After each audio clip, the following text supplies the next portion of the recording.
Bonjour à toutes et à tous, à mes chers étudiants. Aujourd'hui, nous avons un cours qui concerne la littérature française pour la 3e année au département de français. Alors, ce cours parle de l'histoire de la littérature française au Moyen-Âge avec un type littéraire bien connu au Moyen-Âge. Donc, nous sommes dans le siècle du Moyen-Âge et nous avons un cours qui parle de la littérature épique comme un type littéraire du Moyen-Âge. L'épopée au Moyen-Âge, ce sont des poèmes distincts, indépendants, qui parlent de la vie active et de la vie guerrière du Moyen-Âge. Ces épopées sont bien connues dans la littérature française par le nom des chansons de geste. Ces chansons parlent de la vie active, de la vie héroïque au Moyen-Âge. Les chansons les plus connues au Moyen-Âge sont 4. Les chansons ou le cycle de roi de Charlemagne, le cycle de roi Guillaume d'Orange, le cycle de Don de Mayence et la chanson de Roland. La chanson la plus connue parmi les 4 et la plus ancienne parmi ces 4-là, c'est la chanson de Roland. Donc, c'est un modèle de la chanson littéraire des épopées au Moyen-Âge qui parle des coutumes, des traditions, des mœurs de la société médiévale. La chanson de Roland, c'est la chanson la plus connue. Ce n'est pas seulement en France, c'est dans le monde entier, surtout en Europe, parce que tous les pays européens ont adapté cette chanson et ont traduit cette chanson dans toutes les langues européennes.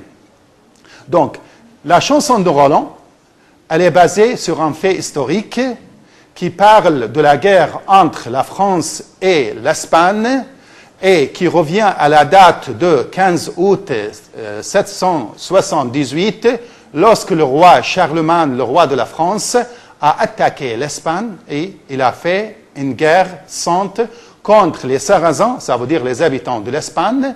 Cette guerre a montré une bataille entre l'armée française et l'armée espagnole. C'est une bataille très célèbre dans l'histoire qui s'appelle la bataille de Roncesvalles.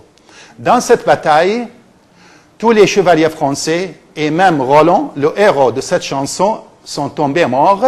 C'était un massacre, mais c'était un modèle de sacrifice, de courage et de la guerre et de la vie au Moyen-Âge.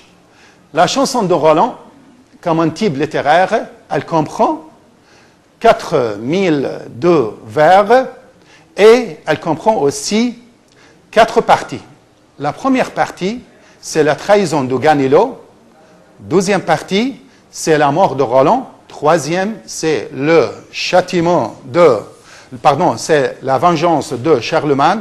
Et la dernière partie, c'est le châtiment de Ganelot.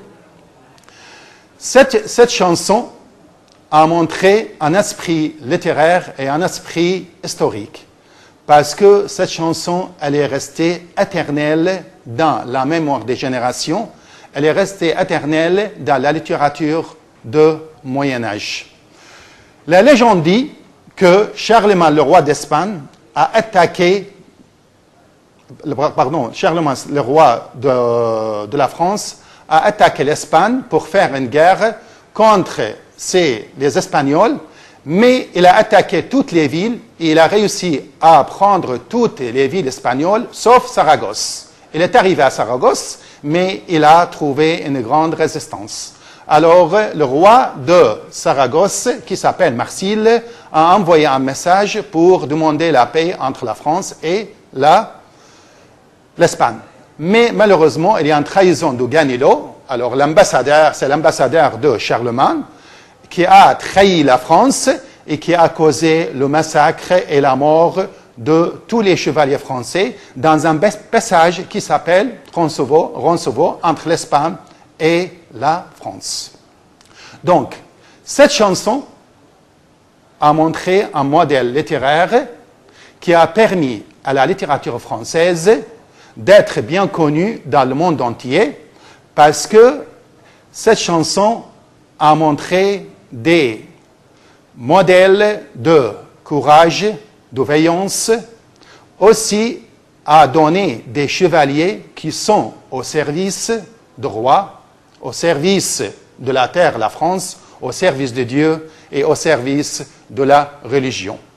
L'écrivain de cette chanson, il est anonyme, mais quand même, ce sont des chansons qui étaient composées et racontées oralement par des artistes appelés au Moyen-Âge trouvères, troubadours et jongleurs. Ces artistes ont réussi à raconter cette chanson, la chanson de Roland, dans les places publiques où tout le monde peut écouter ces chansons avec la musique régionale et la musique de Moyen-Âge.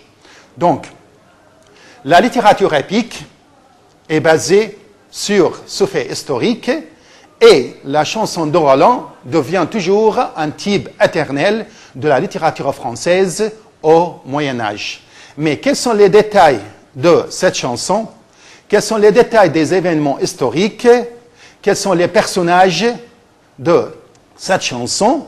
On va les présenter pour la prochaine fois pour donner une explication, une analyse plus profonde sur l'esprit, sur les idées, sur la morale de ces chansons et sur le rôle de chaque personnage de cette chanson.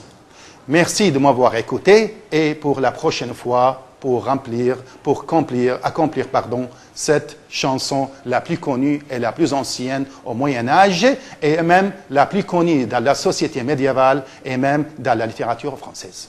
Merci.